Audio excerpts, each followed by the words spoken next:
Hi everyone, in front of me I've got REALME GT Master Edition, and let me share with you how to enable call waiting on this device. So first of all, let's open the dialer, and it doesn't really matter if you'll be on the favorites, recents or contacts. Just tap on the three dots icon in the right upper corner and enter the settings. Now we have to tap on calling accounts. And here, let's enter carrier call settings. Here we have to enter additional settings, and of course, as you can see, I've got some problems with the network or SIM card, but no worries, I can still show you where you can find the call waiting, which is right here, as you can see.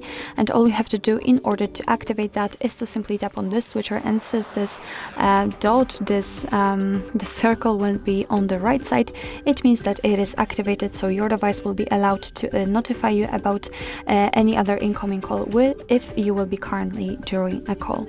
Of course, you can turn it off the same way just by tapping on the switcher. So actually, this is it. This is how to enable the call waiting in your REALME GT Master Edition. Thank you so much for watching. I hope that this video was helpful, and if it was, please hit the subscribe button and leave the thumbs up.